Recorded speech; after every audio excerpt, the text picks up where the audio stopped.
Saturday, newly elected Alaska Governor Walter Hickel, an independent, will deliver an address at the National Press Club in Washington, D.C. Governor Hickel will discuss how Alaska can contribute to United States energy needs. Saturday, beginning at noon Eastern, 9 a.m. Pacific Time. This week on Book Notes. Every religious order requires their people to take 3 vows: poverty, to kind of clear you away from material things; chastity, to you really give up having a family of your own and love life of your own, if you will; and obedience, which is the toughest of all, which means you do what they tell you to do. It's like being in the Marines. And it's interesting because early when I was a young priest, 3 times they asked me did I want A or B, and I always said I'd like A, and they gave me B. So after that I said, quit asking me. But that's the way it is. You do what you're told to do. God, Country, and Notre Dame, the autobiography of Theodore M. Hesburgh, will be the topic of this week's Book Notes. On our program, Father Hesburgh recounts his experience as an educator and president of the university, and his work on civil and human rights around the world. Sunday on C-SPAN, beginning at 8 and 11 p.m. Eastern Time.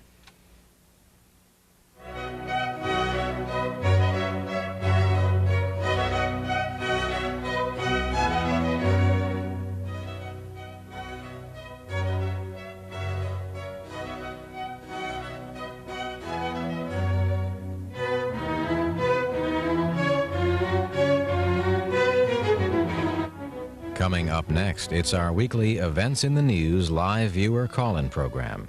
Here in our Washington studios this morning to take your questions and comments are Christopher Hitchens, a columnist for The Nation magazine, and Morton Kondracke, senior editor of The New Republic magazine. Christopher Hitchens, columnist for The Nation. Warren Strobel, who writes for the Washington Times, was here on Friday, and he has a piece in Monday's paper that starts off by saying, pressures are beginning to mount for the United States to bring the 18-day war against Iraq to a quick end, creating a political timetable that conflicts with the military's best judgment. In other words, maybe a ground war? I think it's appalling in a way that people talk about deadlines in terms of days, weeks, and months, especially if they're talking the political deadline. The political engagement that the United States has made is one of appointing itself the arbiter of inter-Arab border disputes and of the Middle East region as a whole, uninvited, in effect, and without a proper debate. I would say, when people ask me how long this is going to go on, I'd say something like 100 years.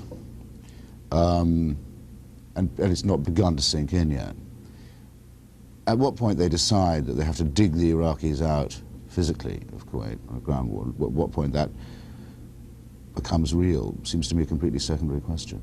Morton Kondracke, what's your opinion? Well, on a shorter time frame than 100 years, that story, I'm sure, refers to the fact that the Egyptian foreign minister was here and was worried about riots in the streets in Egypt. There is similar worry about riots in the streets in Malaysia and other Islamic places, which is what's putting the pressure on President Bush. My guess is that we will keep the bombing going through February if we have to.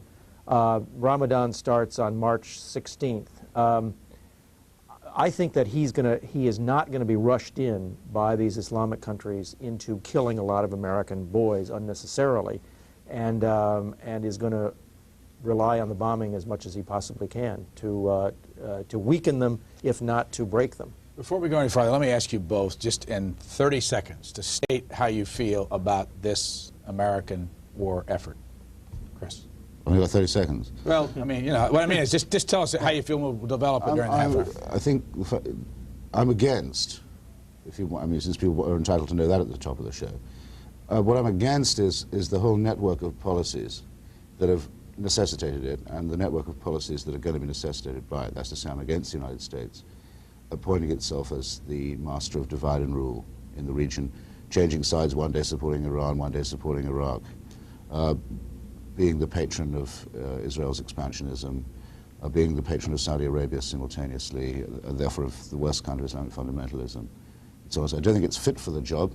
I don't think it has the right to be the replacement of the British Empire in the region. And I think its government has been lying desperately to its citizens about the scope and nature and origin of this conflict. Morton? Well, I couldn't disagree more. Unsurprisingly, I think that Saddam Hussein represents a menace to the region, to world order, that he is a hegemonist, that he wants to be a superpower using the oil wealth of the entire region, not just the oil wealth of Iraq, which he's already spent on weapons of mass destruction, but wanted to acquire domination over the rest of the Gulf, including the oil supplies of the world, and would use them to develop yet more dangerous weapons and policies to offset the West as a power, not for purposes of the liberation of the people of the region, but for purposes of his own ability to tell other people what to do. He's clearly a murderer. He does not operate by even Islamic law. He operates by terror, and he would do the same in the region and do the same for the rest of the world. So he had to be stopped. And unfortunately, there is not a court of law that the Kuwaitis could go to and get a set of marshals appointed who would go there and roust him out of their home that he'd invaded. And so the only substitute for that is the United States operating in cahoots with the entire world. I mean, we've gone to the United Nations. We've gotten unanimous, or almost unanimous, support for what we're doing, and the people in the neighborhood want us to do it. So I think I realize that there are complications, and some of them may be unforeseen, but I think there was no substitute for our doing it.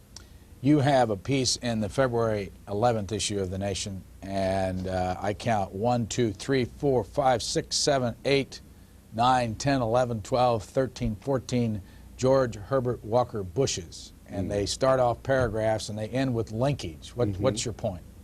The point is that he's got a very irritating name and he's a very irritating guy. And by the time you've read it 14 times, it's really in your face.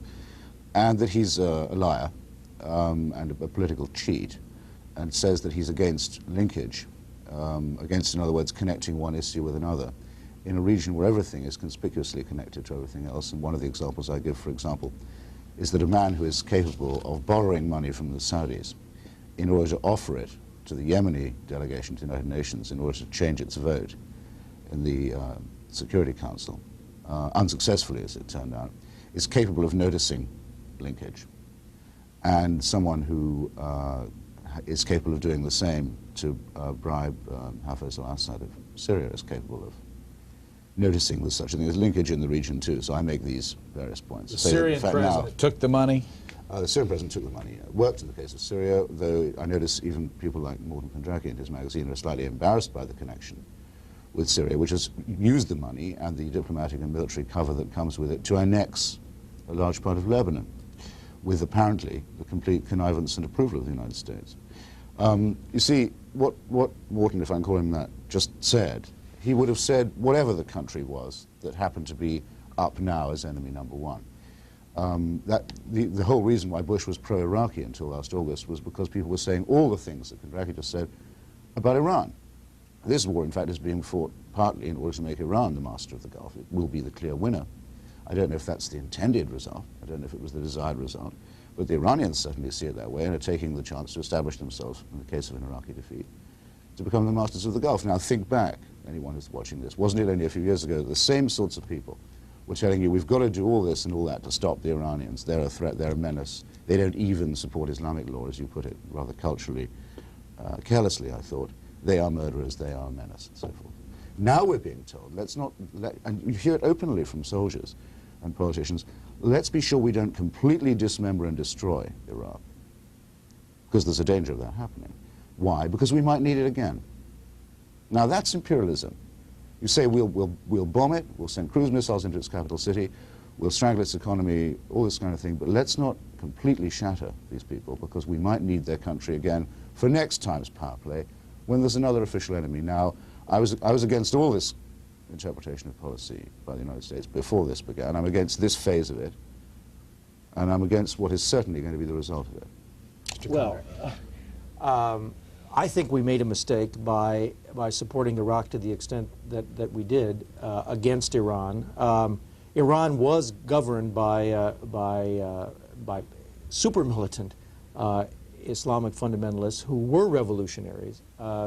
President Rafsanjani is now trying to arrange a rapprochement with the United States. He's trying to mediate in the dispute. What we're trying to do here is to sustain a balance of power in the region between the various countries.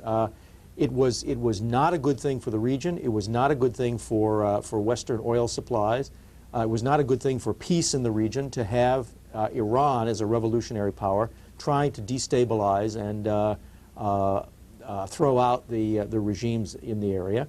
And we did not enter the war. We did not fight on behalf of the Iraqis against the Iranians. We did tilt. We did supply them with intelligence and things like that. We were not actively engaged in combat. We did not provide them with rockets. All the weapons that Iraq is using right now are either French or Soviet. Didn't trade hostages with them either at that we moment. We were not actively engaged. We did not kill Iranians on purpose with our forces there. And so it is not the same that we were siding with Iraq. I think that because the highest level of this administration was preoccupied with other things and was frankly misguided, it stayed with Iraq much longer than it should have.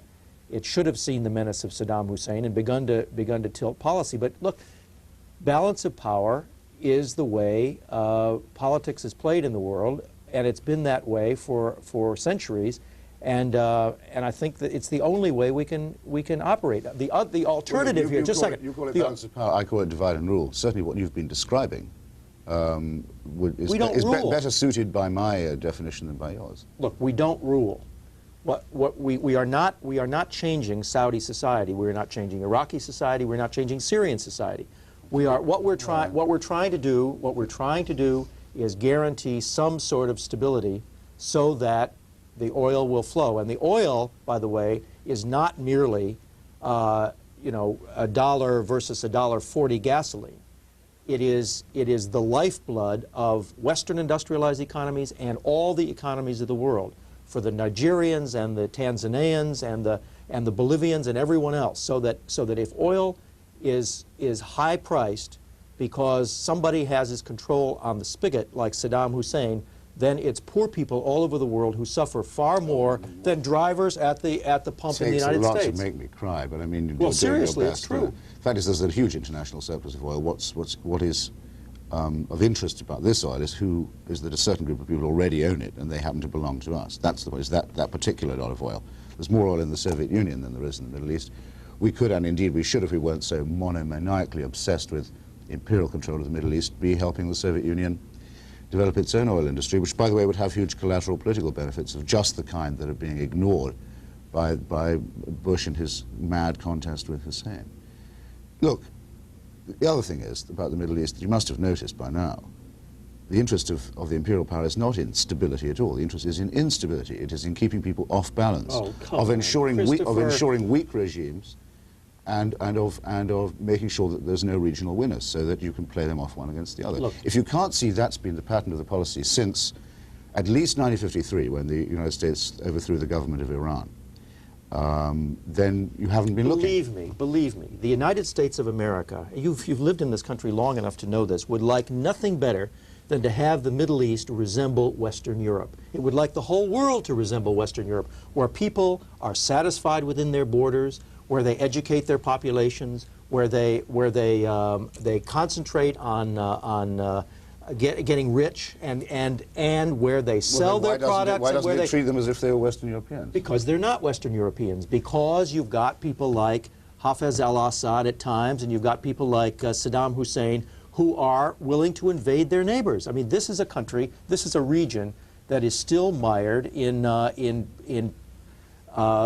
ancient patterns, right? And they invade one another, and we have our allies, and we have our interests, and we're in there to sustain interests, and believe me, we are operating where we possibly can in the interests of peace and stability. We have never sided with the despots in this region on purpose to displace the others. That's obviously untrue on its face. The United States pays the difference in military aid that is made in the Israeli budget between having a budget for Israel and a budget for Greater Israel. They couldn't finance Greater Israel, the occupation, without American aid. The same is true for the Turkish occupation of Cyprus, and the same is now, thanks to Desert Shield and Desert Storm, true of the Syrian occupation of Lebanon.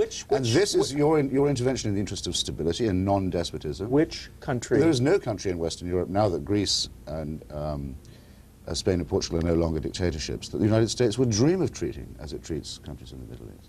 Look, that is because the fundamental situation in Western Europe is one of democracy and stability and status quo. We supported that at the end of World War II with huge amounts of aid. We would support that now. Do you think we're not trying to destabilize King Hussein? We're not trying to destabilize anybody. We're trying to offset a destabilizing power who is trying to occupy another country, which he invaded. This week it was that country. Oh, come on. Look, you know, if we hadn't opposed Saddam Hussein, we'd let him terrorize the whole region. You would be complaining about how it was somehow in America's interest to have this monster torturing children. You are just against anything that the United States policy is. Well, it would be fair to say I'm against what it's almost certain to be. You're right in saying that I would have been saying that about Iran. And you're right in saying that I was saying that Saddam Hussein was a terrifying horror show well before last August, yes. But that why... So was I. Yeah, and so were you. Uncharacteristically, actually, for your faction. Oh, but you certainly were. No, you were. You were. I'm trying to pay you a compliment. You don't have to accept it. But why was that? In other words, I mean, I'm really trying to get you to answer my question. Why these endless switchbacks of policy? Unless the policy is in some way flawed at its root, au fond. Look, my argument is that it is. Therefore, that to say, well, what are we for today? Are we for a ground war today, or will it have to be next week? And never to pause to ask, well, how on earth did that question get asked? If those are the answers they're now looking for. We are for some reasonable stability. We are for countries not taking over the territory of their neighbors. Iran, under the Ayatollah Khomeini, was interested in toppling the regimes of the Gulf, the other regimes of the Gulf, and spreading Islamic fundamentalism all around the region. The neighbors, Saudi Arabia, Kuwait, and Iraq, all felt deeply threatened by the Iranian Revolution, and we were allies of Saudi Arabia first, and we were partial allies of Iraq. Now, you know, don't overstate the extent to which we helped Iraq and Saddam Hussein during the Iran-Iraq War, and we did not build him up and tell him, please go and invade your neighbors in any American interest. You know that perfectly well. In 1955, when the Saudi Arabians invaded the Brahmi Oasis, which belonged to Muscat, John Foster Dulles was in favor of it. The United States has been in favor of the King of Morocco's takeover of Western Sahara, of the Israeli occupation of the West Bank and Gaza, of the Turkish annexation of the northern part of Cyprus, and just to bring it down, to bring it to the current focus. Well, no, these are all statements of fact, plain statements of fact. To bring it down to the current, just stop. No, because I haven't hit my stride yet. To bring it to the current focus of interest, is it not a fact that in 1973-4, the United States supported the Shah of Iran in an attempt to bring down the government of Iraq? Is it not further the case that the United States encouraged Iraq to invade Iran in 1980? These are all plain statements of verifiable fact. It is clearly not true. We did not inspire Iraq to invade Iran. We do not support the Israeli occupation of the West Bank. If the Palestinians would agree to the Camp David Accord, had they agreed in 1979 to the Camp David Accord, they would probably have an independent Palestinian state right now. They refused. Now, I don't deny that the Likud government... They weren't asked. The Camp David Accords conducted over their heads. Look, the Egyptians were perfectly ready to help them out, to start the election process going, the autonomy process going. So were the Israelis, and that is why the right-wingers in the Likud party in 1979 opposed the Camp David Accord, because they could see that at the end of the road, 5 years down the line, there would be a Palestinian state. Now, the Palestinians threw it away. Every American government says So it's that the the Palestinians' solution... fault that they live under military occupation. In part it is, And because they've they been will under not... a curfew since because the they- 15th of January look, from 24 hours. Look, you cannot cite me one single statement wherein the United States says we want Israel to keep occupying the West Bank and the Gaza Strip. You can't cite one. Every American administration has been in favor of a land for peace deal, and you know that it. it's American military aid that makes that possible then? You don't need a statement. I mean, what speaks loudest? Now, you didn't, nor have you combated what I said about the occupation of Cyprus or of Lebanon or Western Sahara or Saudi expansionism, which was the first, actually, American policy in the Gulf. Every single one of those cases, American diplomacy has tried to get a settlement. In Cyprus, in Western Sahara, in only one such case, in only one such case, in 1956, when President Eisenhower, quite correctly, in my opinion, opposed the Israeli and Anglo-French attack on Egypt as a matter of principle at the United Nations, and in fact was the reason why that invasion was not a success. It's now said by the supporters of Desert Shield and Desert Storm people like Henry Kissinger, and indeed it's been said in the New Republic and sister magazines like Commentary, that that was a mistake, that Eisenhower should have let that go ahead.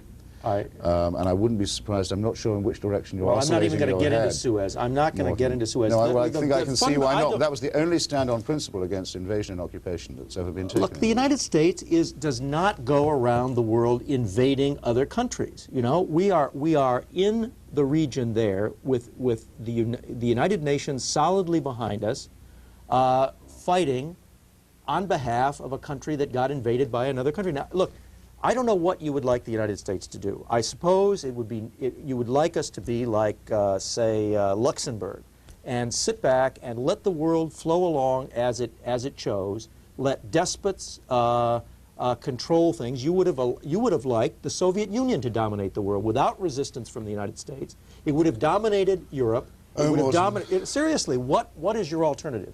For the United States to just sit back and do absolutely nothing and let the world flow along is going to mean that the strong will dominate the weak in every case, and butchers will run the world. Now, somebody's got to stand up for civilization, and it happens that gradually but gradually the whole world is becoming civilized. And what do you know? The whole world is joining the United States. It is adopting a capitalist economic system. It is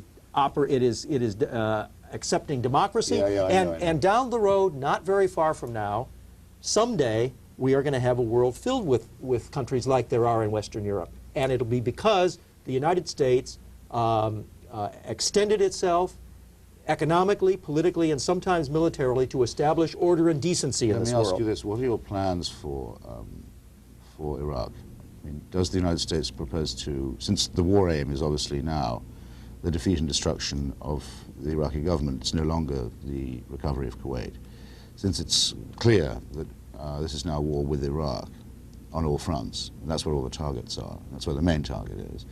Do you have I'm just wondering whether you have a candidate, whether you know who's going to be the next president of Iraq. Well, has anyone thought of it? Have you decided whether you're going to have a Western European society on the wreckage, or will it be, or is there just another military client? Look, I don't know what. Someone I'm had better not be here asking speaking this. for the Bush administration. Someone had better be. Well, I thought you could have fooled me. You're not speaking of the Bush administration. Come on, Christopher. So someone had better be asking this question, hadn't they? Since we're taking on responsibility for the government of Iraq all of a sudden. Look, we are not. Our purpose was to get Saddam Hussein out of Kuwait. If Saddam Hussein gets out of Kuwait tomorrow, there will be continued sanctions, I would think, because to pay for the damage that he's done to the Gulf and to Kuwait. But we have not submitted a purpose of unconditional surrender. I don't think there is one. We're not going to invade Iraq. We're not going to take over Baghdad. We're not going to run the government of Iraq. I mean, if Saddam Hussein survives and rules at the end of the game, I'm sure that we're not going to go in and demand his ouster. You know, we may continue having sanctions in order to get... if he's the winner, he'll be your next best friend. No, I mean... I mean, because after all, I mean, on the 25th of July, James Baker told his ambassador in Baghdad to instruct Saddam Hussein the United States takes no position on your border dispute with Kuwait. On the 25th of July, the ambassador to Kuwait could not get in touch with James Baker and went in on what she believed her instructions were. Read the papers. That's absolutely it's untrue. not. It is no, true. No. I've read the transcript of that very carefully. She's a diplomat with a long record in the region. She said, I am directed by Secretary Baker in an interview with Saddam Hussein that she knew was recorded. I'm directed to repeat this instruction. We take no position. Furthermore, the statement as made was true. The United States did have and never had any position on a border dispute with Kuwait, which after all goes back at least 50 years. Look, I'm not here to defend the Bush administration's behavior prior to August 2nd. Just a second. You know very well that the New Republic magazine and I myself wrote stories well before August 2nd saying that this man is a menace, that our policy against Iraq is wrong, that we should be resisting him, containing him, that he was dangerous to the neighborhood. So don't try to put Bush policy off on me, because it's not acceptable. And he did not. The Bush administration made a terrible mistake by not recognizing the menace of Iraq, you know. But when the guy invaded another country, when he threatened to dominate the region, when finally they woke up to the danger, they tried to do what they could by containment. They said, get out. They got the whole world to join us in doing so, including your beloved Soviet Union. And now, you know, the guy is still there. So what are we supposed to do? As you'll notice, I mean, the people who have to pay for these mistakes are the young people now stuck in the desert. And wouldn't it be nice for them to know that once this round is over, they won't have sacrificed just so there'll be another round just like it down the road? Now, it seems to me there's absolutely no guarantee of that at all. And that as long as the administration knows it can count on people who will say, well, we will dig you out of your mistakes. We'll be the last to hear. We'll just be able perhaps to squeeze in a quick congressional vote about a decision that's already been taken. We will put our bodies on the line, and we'll have all kinds of people at home who say this is great and proves that America's #1. That you're preparing for a whole round of disasters down the road. Look what happened, for example, yesterday in just 2 places. In Morocco, easily the most staunch United States ally in the region over time, 300,000 people. Not an easy place to have a demonstration either, in the streets in favor of Saddam Hussein. And that's on day 16. And in Jerusalem, the accession to the government, to the Shamir government, which was, in all conscience, I think you'll agree, sufficiently extremely conservative already, of an overtly fascist party that calls for the expulsion of all the Palestinians from the West Bank. Now, you see what's happening down the road in the Middle East, and all you've done is insert a large number of warm American bodies into it under an alleged subcontract from the United Nations, a mandate that's already been vastly exceeded by the cruise missiles falling into the center of Baghdad. Look, now wait a minute.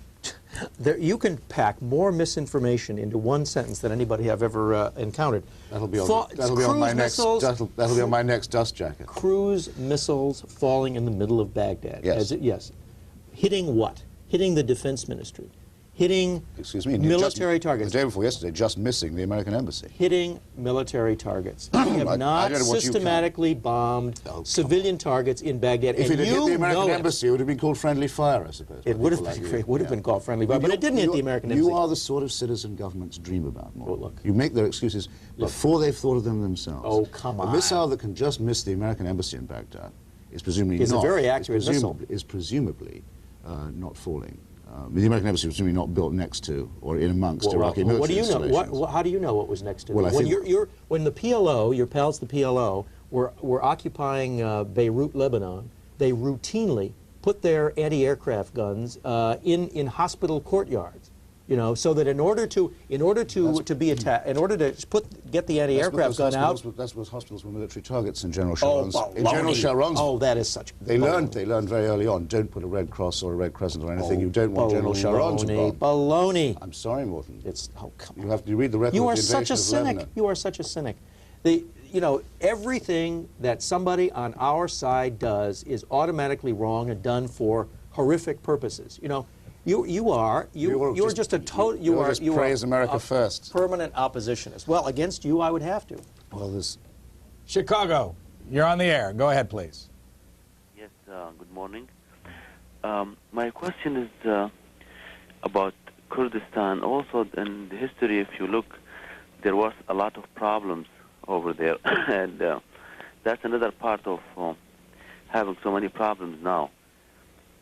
If they can, you'd just tell us about it, please. Kurdistan.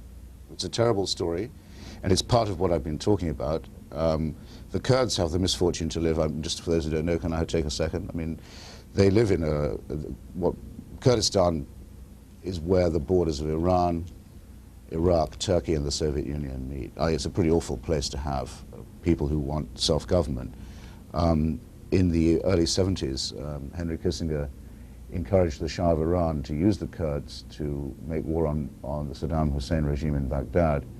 The Pike Commission report for the US Congress found that the Kurds had been deliberately used in such a manner as that they could not win their war, but they could provide a nuisance level of casualties, warm bodies of their own, in other words, to embarrass the Iraqis, and described it as the most cynical American foreign policy they'd yet investigated. I mentioned this because George Bush was head of the CIA around that time and sometimes says that one of the bills of indictment against Saddam is his treatment of Kurdistan. Comment on the Kurds? In this case, I agree completely with Christopher. Houston, Texas, go ahead, please. Brian, you have a very good program there. I've enjoyed it since the coverage has been going on. I had one question to Mr. Hutchins. He very aptly ducked the question that Martin asked him a while ago. Mr. Hutchins, what would you have us to do? And also, I saw you took liberty to mention the riots that's going on in Morocco, and I'm sure you hope they occur in Algeria and also in Egypt. But I'd like to hear your comments. Exactly what would you have us to do? Thank you very much. Good question. I certainly didn't mean to duck it. By the way, about the riots, they'll happen whether I want them to or not, and you'll notice. But to your point, look, there was always, and there still is, an alternative to this war, and that is the one that's been proposed by several countries long before the invasion of Kuwait, which is an international conference on the regional problems of the Middle East, which would have to include some address to the question of the Israel-Palestine dispute, which can only be settled on the basis of mutual recognition. The United States at the moment is the only major country that only recognizes and will negotiate with one side in that dispute, which means it puts itself out of commission as the benign mediator that Morton Kondracke imagines it to be. It would be possible to have, and it's been repeatedly called for, an international conference. If you go in at the other end and say, well, we'll fight each battle and declare each despot enemy number one as it comes along, you will be continuing, as I said, a long train of policies that have proven deadly failures. Mort? The international conference, it seems to me, is a formula for a mess, for a shouting match. And the solution to this problem is diplomacy, mutual recognition. It's a willingness on Israel's part, no question about it, to set a process going in good faith to negotiate with Palestinians and with neighbors. Now, as a result of this war, we actually may have the Saudis for the first time and the other Gulf Arabs and the Kuwaitis, when they get their country back, negotiating face-to-face with the Israelis over peace treaties, over guarantees, over arms control. That will be a major advance if it happens. Meanwhile, in Israel, in spite of the fact that this right-winger has been added to the cabinet, not, I might add, in a major portfolio, there is talk about a new offer to the Palestinians of elections and autonomy, and if the Palestinians are smart enough to get on the train may go in the right direction if they're willing to live in peace with the Israelis. San Diego, next. Go ahead, please. Yes, I have a comment for both of the commentators. I am ex-military, and I have at least half of my family over in either Iraq or in the surrounding areas, and I do know what's going on over there, and I do commend you for what you're doing. But my basic comment and question is there's an old saying that says, 2 wrongs don't make a right. We are in this war, be it right or be it wrong. Why are there so many people, be it the commercial people or our politicians, who are just basically arguing? We should be in there now and giving our full support, no matter who we are, no matter what our stance is, because we have already started it. All right, thanks. Morton? Well, we are in support of our troops. There's no doubt about it, or at least I am. But you can. This is a country where policy has got to be debated, and policy will continue to be debated. That you can be sure that this is not going to be like Vietnam, where the troops, when they come home, are treated badly. They're going to be. They have the full support of Congress and I think the American people. And as a matter of fact, look at the polls. The policy itself is supported by something like 80% of the American people, 75, 70, something in that range. So we're having a policy debate. We should have a policy debate. That's part of what they're fighting for over there. Chris? I'm a paid-up member of the Look Here, Just Hold On a Second party, which was founded quite a long time ago, because, well, in fact, it was founded at the point where it was discovered that presidents and kings and politicians can always get support for war once they've started one. But that's a very good reason for not stopping the argument when the war begins. Now, I know that there's an honest view held by a lot of people that says, well, now it's begun, let's get behind the boys and girls. I mean, you just have to see the huge hook that is sticking out of that bait. Many of us argued that there was no need for a war in the first place, and that if there was one, it would be a disaster, and that there were alternatives to it. All those three things remain true. And despite the fog of censorship and obfuscation that the Pentagon has thrown over the scene, I think to the extent that we can, we are obliged, and not least for the sake of those whose warm bodies are being used for a failed policy, to keep the argument going, and actually, I would say rather to increase its pitch and range. Wichita, Kansas. Hello. Morning. Thank you. Morning. You know, I've just been listening here to the aggression that's occurred in the Middle East, and I wonder how great of a party we are to aggression when we can create a state of Israel and a Palestinian nation now, which is almost disintegrated and completely gone. And we consider this a nation that can be forgotten and it no longer exists as a nation. And then we create an aggression into Lebanon by our support of munitions, etc. And we never take any responsibility to the fact that we have all these munitions being shot back at the Palestinians and the Arab nations. And as I notice now, Israel is getting money now for the fact that the munitions from coming in from Iraq now are causing problems in Israel. Is it not any less a symbolism that we, in our own confrontation of the Arabs, have created our own munitions that's killing Arabs? Morton? Well, you're referring to arms sales. The arms sales, did not create the hatreds in the region. There's no question but what they ought to be limited. It would be nice, however, if there were a political agreement in the region so that the various sides were not buying arms to hurl at each other. Now that the Cold War is over, it is just possible that the Soviets won't be selling on one side and we're selling on the other. Now, Christopher may regard this as an act of imperialism, wherein we impose an arms embargo on these poor, benighted countries so that they can't exercise their freedom to buy arms in order to kill each other. I'm sure he won't say that. I'm sure he'll say that it's our arms that we introduce to the region that are causing the hatreds that result in everyone's killing each other. Much better. Yeah, right. That's more nearly right. Yeah. Well, the fact is that that there should be some arms control, especially on weapons of mass destruction. We have armed the Israelis fundamentally because they were threatened by outsiders, and they asked for the arms sales. They had to maintain a military balance, and that's why we sold them. Now we've sold weapons to the Jordanians to defend themselves against the Syrians. We did not sell weapons to the Syrians. We sold arms to the Saudis, partly to defend themselves against the Iranians and the Iraqis. We did not sell arms to the Iraqis, and we have not sold arms to the Iranians since Iran's Cultural Revolution. So we don't sell to everybody.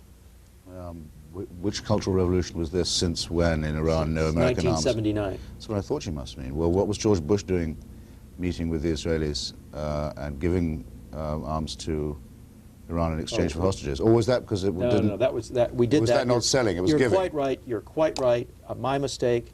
We did sell arms to the Iranians, and it was a stupid thing to do. That's better. Schenectady, New York. You're next. Yes, good morning, Brian. My question is directed to Mr. Hitchens. I don't dare ask a question to the other man because he's so biased in his answers, and I just don't believe in him at all, and I don't believe in his Republican magazine or newspaper, whatever.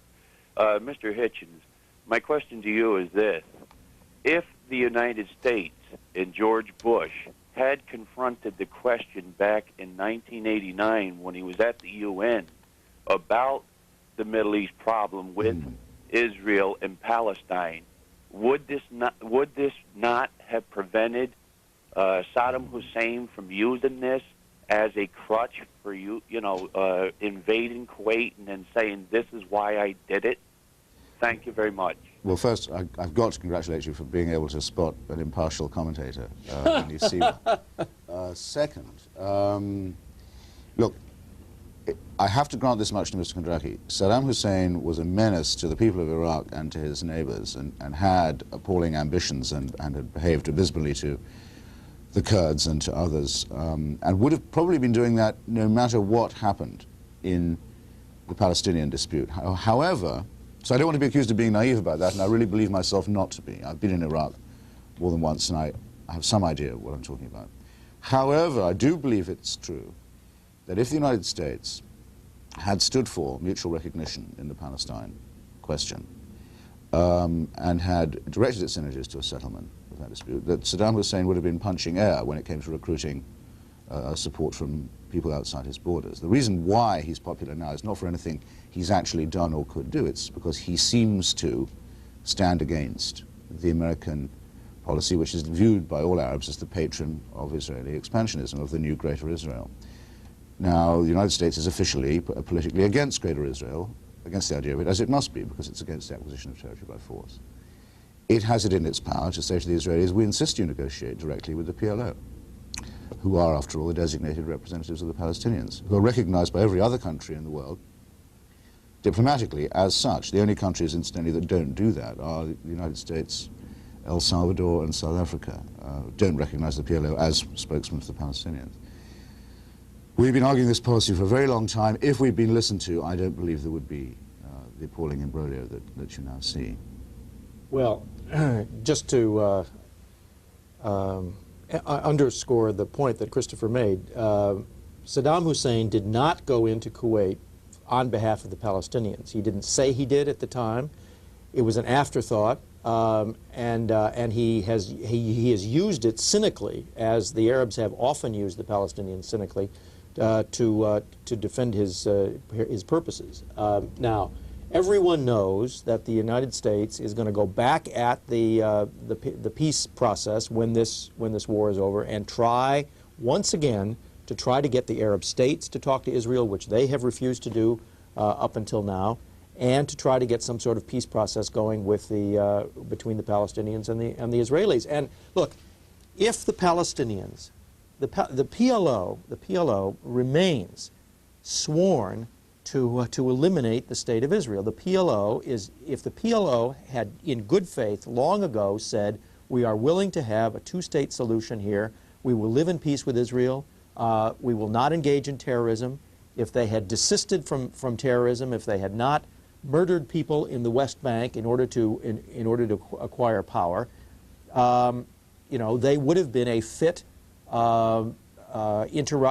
interlocutor for the Israeli government. The Israelis refused to talk to them. What are you supposed to do? You're supposed to force them to talk to somebody that they don't want to talk to, who means their destruction? It won't. And furthermore, look at the PLO has proved... Peace does not have to be made between friends, Morton. The PLO has proved what it's all about by siding with Saddam Hussein. Windsor, California. Go ahead, please.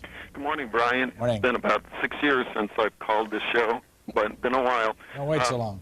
I would like to talk about long-range American democratic policy, in particular related to energy conservation issues and a new constitutional amendment.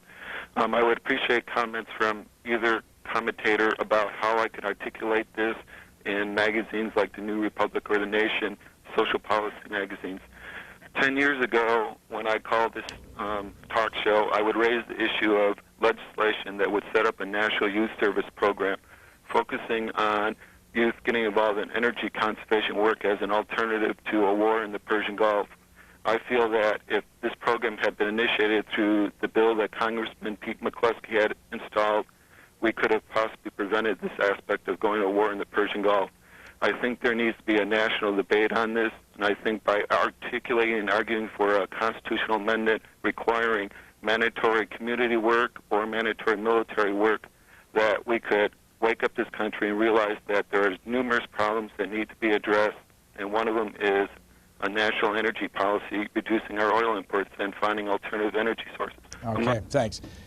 Let's deal with what his question is, and that is, if you have ideas that you want to lay down on paper and have people read, what would you recommend to him? And as a matter of fact, I wanted to take the time to show our audience, if you've never seen The Nation magazine, this is what it looks like. Christopher Hitchens works for this one, and Morton Kondracke works for this magazine, which is called The New Republic. This is not the newest issue, one that came out 2 weeks ago. What would you do? You guys started this sometime. The gentleman who's just called is very welcome to write to me at The Nation, which is 72 Fifth Avenue, New York, with any article he wants to be considered, and I'll make sure that it gets seen. I mean, I don't know whether I'm with him on compulsory service or not, but I do think it's remarkable that the President could make a State of the Union speech in which energy conservation wasn't mentioned, and where he confined himself purely to making Trumpful remarks and trying to sound like Winston Churchill, which I notice is his new and least attractive affectation. What would you do if you wanted to get published? To write to us at 1220 19th Street Northwest, Washington, D.C. 20036, and you can address it to me. Is it hard, though? I mean, if you're just a citizen out there wanting to put your words on paper and get them published, this is not easy? Normally speaking, it's not easy, certainly not easy, but a good idea is always welcome. It can be tough if you want to get paid for it, especially if you want to write for The Nation, which pays famously miserably. I mean, it's probably what you say, though, sounds as if it's going to take more space than a letter to the editor would allow. So probably the only alternative is to submit a freelance piece. Yeah. Los Angeles, go ahead, please. Good morning. Morning. This is addressed to both individuals, and it concerns the change in our view of what's moral or immoral, given our technology. Now that we have these very accurate bombs, we consider civilian populations off limits. But if we look back a bit, when General Doolittle spent 30 seconds over Tokyo, we were delighted no matter where he dropped them. In a similar way, in the 1920s, Mr. Churchill, whom we all admired, made some decisions that we would not admire today, particularly with respect to use, which he didn't do for various reasons, of mustard gas on the Iraqis. We really changed things to fit our advanced technology and our special position in the world. I find that perplexing, and I just like the views of both speakers. Thanks. Morton?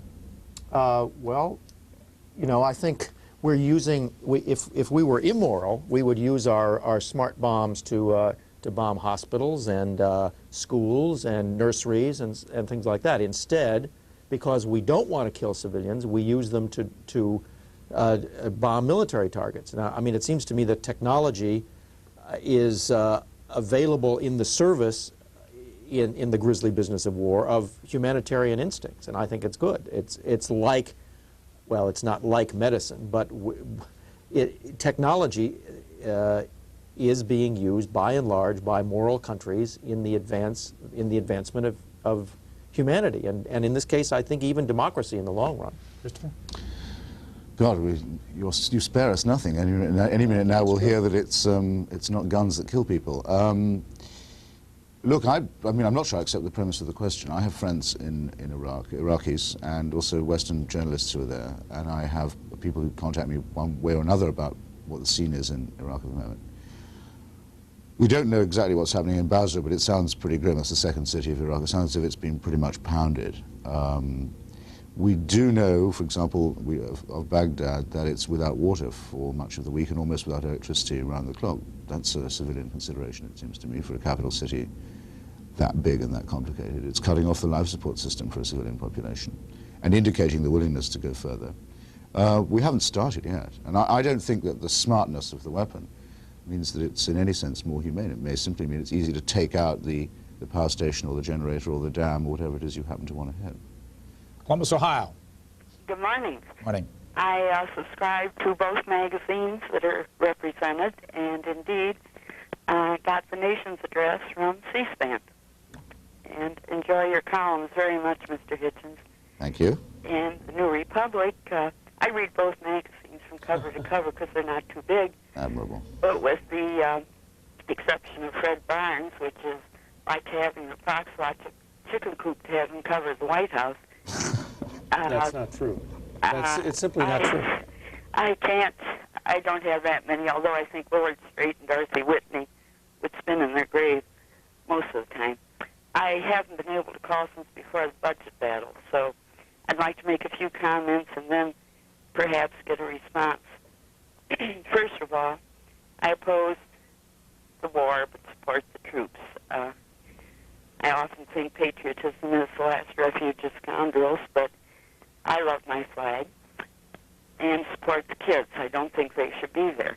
I wanted to be an archaeologist, so of course this terrible disposal of our stockpile of bombs on Iraq bothers me. Danziger had a cartoon in the Christian Science Monitor of a frightened mother with a baby, and the caption was, "Is this an Israeli mother afraid of Iraqi bombs or an Iraqi mother afraid of U.S. bombs?"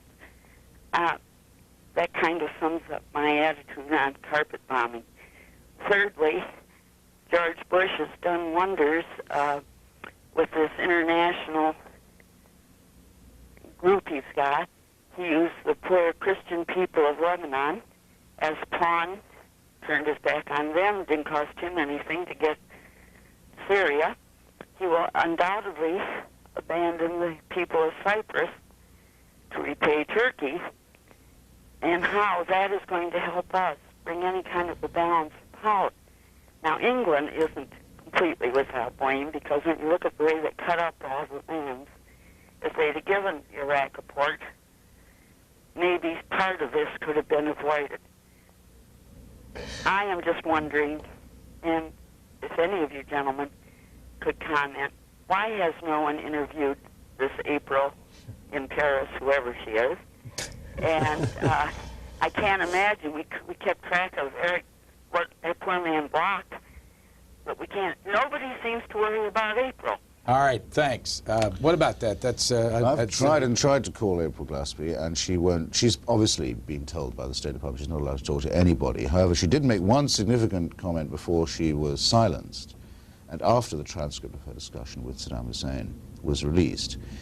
And the significant comment was this: we didn't think, she said, that Iraq was going to take all of Kuwait. I mean, we know that the Central Intelligence Agency knew the Iraqis were going to do it. And that they'd move troops to the border and so forth. And we've every reason to suppose that they told the Iraqis that was fine. I think they thought the Iraqis were simply going to straighten the Kuwaiti border in their favor, which you wouldn't have to do very much in order to give Iraq what it's long wanted and been denied, access to the sea. And I think Saddam Hussein, being the sort of guy he is, was a bit greedy about the green light he'd got, and also presumably wanted to grab himself something to negotiate over. Morton, how do you view the April Glaspie controversy? Well, I don't know what her instructions were. I don't know when she got her instructions. My understanding is that she tried, when she knew that she was going to go see Saddam Hussein, she tried to get a phone call into Washington to find out what the policy was. She couldn't get through. She went to see Saddam Hussein, and now it seems to me that she should have said, we're against the use of force, that we want you to settle your boundary disputes with Kuwait peaceably, and we will react sternly, strongly if you use force. That, it seems to me that that is overriding U.S. policy. She was not sent to be ambassador there to give him a green light to go invade the country. And I think it was an error on her part to imply, as the transcript does, that the United States didn't care whether he invaded or not. Let me ask you a quick question about the New Republic. If this discussion were being held 20 years ago, would you two gentlemen be sitting on the same side of the table? No, no. If I were working for the New Republic 20 years ago, let's see, what is that? That's not in the 1960s sometime. I'd probably be agreeing with him. But then again, I wouldn't be working there. Think about that one for a while. Augusta, Georgia, go ahead, please. Good morning, Brian. I'm absolutely overwhelmed at getting through after 2.5 years. Nice to hear from you. I have many things I'm interested in talking about, but my main interest this morning is to do with the news media, the coverage of the news media. I am most distressed as an old lady who went through World War II in England. I really feel that we are jeopardizing our troops and the conditions of fighting the war in Saudi Arabia, in Iraq. And I think I'm not alone in this. I think many, many people feel that there's too much coming out too soon. It's sort of, it overwhelms you. I've stopped watching the news except a couple of times a day, and your program in the morning, because there's so much that goes on, you just get absolutely overwhelmed with it. Okay, thanks. There's a R.W. Apple piece in this morning's New York Times about the news media. We don't go through a program here without getting a call about the news media, and you can talk about it forever and ever. What's your reaction to what she's saying? Getting too much information, Chris Hitchens? Well, I'm glad there is a channel, or two where you can turn on whenever you want to see what's new, and I think that's a fantastic privilege. I think it does mean that people begin to think it's a long war when it's been 17 days, and start saying things like, I mean, even Morton, I think, was tempted into this on the McLaughlin group, giving a prediction of how long it would last. I think you're out of time already on the first prediction. I'm well behind my prediction of 100 years. I think Morton said 13 days. I said 13 days. My initial prediction was 13 days. That's right. And I think you've updated it to 3 weeks, and you'll be climbing down from that too. I'd say it's the opening of about 100 years' worth of conflict in the Middle East, where the United States will repeatedly find itself on the wrong side of an argument it started. And I wish one could focus on that and therefore bring some historic depth to the argument. And it's true that wall-to-wall coverage makes that tougher. If what you meant earlier by endangering was what I thought you meant, it is something you do occasionally hear from people, that they worry that the Iraqis are sort of planning their strategy through CNN. So all one can say is the Defense Department doesn't even make the allegation that there's any security problem about journalism in the region. Peter... And most of what you're getting is what the Pentagon wants you to see. Peter Arnett, doing anything wrong? No, I don't think so. No, Look, I'm glad we have that little window into Iraq. It's good. It's good to see what they want the world to see. It gives us some reading about their moods and their propaganda and what they're putting over. Frankly, what I'd love to see that we're not seeing. Well, there are lots of things I'd like to see. I'd like to have better reports on how we're doing against the Republican Guards. I think that is a material fact that has been denied for reasons that I can't quite fathom, except maybe the morale on our side. The Iraqis presumably know how badly their forces are being hit, so I don't understand why that's being done. But the other thing I'd like to hear what kind of Iraqi propaganda is going out to the Arab world, to the Islamic world, and what kind of propaganda, counter-propaganda, if any, is going out to the Islamic world from our side. Because it seems to me that the riots or the demonstrations, actually, they're not riots yet, in the Islamic world suggest that even though Saddam Hussein has violated Islamic law, that his point of view is getting over better than our point of view is. Just to point out, Peter Arnett, if I could. I mean, I'm a bit irritated by this repetition of it's what the Iraqis want you to see. I mean, whose idea was it to have a film of cruise missiles? The cameraman or the person who fires the cruise missile? The Iraqis don't want us to see cruise missiles hitting Baghdad. That's what we ought to be able to see. Peter Arnett, who I've once met and I greatly admire, it's interesting to remember, is the reporter to whom it was said in Vietnam by the American officer, we had to destroy that town in order to save it. In this morning's Philadelphia Inquirer, there's a piece on Lieutenant General Tom Kelly, who we've gotten to know via television. He's from Philadelphia originally. And there's a picture of him and his wife at Fort Myers here in the Washington area. Anchorage, Alaska, go ahead, please. Yes, I wanted to thank the gentleman from the Nation. I'm going to subscribe to that. And I think that it's not propaganda in the Middle East. It's that they've dealt with us for years, and they don't need to have propaganda. We inflicted the Shah on them, and our territories here had to go to the UN to ask for protection. That was in the Congress in Morton. you should investigate. You're a reporter. I think that if you were to investigate these things, you couldn't say the things that you say. This administration, Grenada, that was a farce. The ambassador there said she was shocked at the lies that Reagan said for going into that place. And this is a time where we need good reporters. I had fear that you would be terribly attacked because the American people really have a problem hearing this. They don't want it, because if we open our eyes to it, then you have to do something about it, and people just don't want to hear anything bad about the country. But we're in serious trouble if this policy. I think it's like they want to take over a power of the world. I understand now there's something about we're going to have ATM cards instead of money coming up in the future, and that's quite a control. I just see okay. All right, thanks. I think we get the point. She was saying nice things about you, and yep. Can't please everybody. Can't please everybody. You also do a television program called American Interests. What is it? Who sponsors it? And what's the purpose of it? It's PBS's foreign policy series. Check your local listings. It's on PBS. It's a foreign policy show. We interview policymakers. We try to stay ahead of foreign policy developments, and it's sponsored by Maytag. Central Valley, New York, you're next. Yes, I wasn't watching, I was just listening, and I heard a gentleman say that the United States doesn't go around invading other countries. Well, I would just like to ask the gentleman, what does he call it if it's not an invasion? Just in the recent past, there's been invasions of Panama, Grenada, Libya, Vietnam.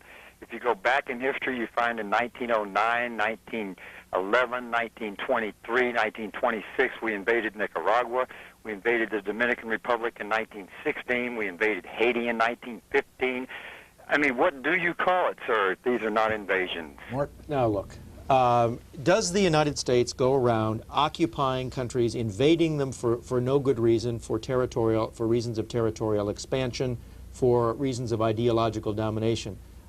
Grenada, we are out of Grenada. We do not have an occupying force in Grenada. We don't have an occupying force in Panama. There was an election in Panama. The dictator threw out the elected government. He was menacing Americans in the region, and we did invade to throw him out.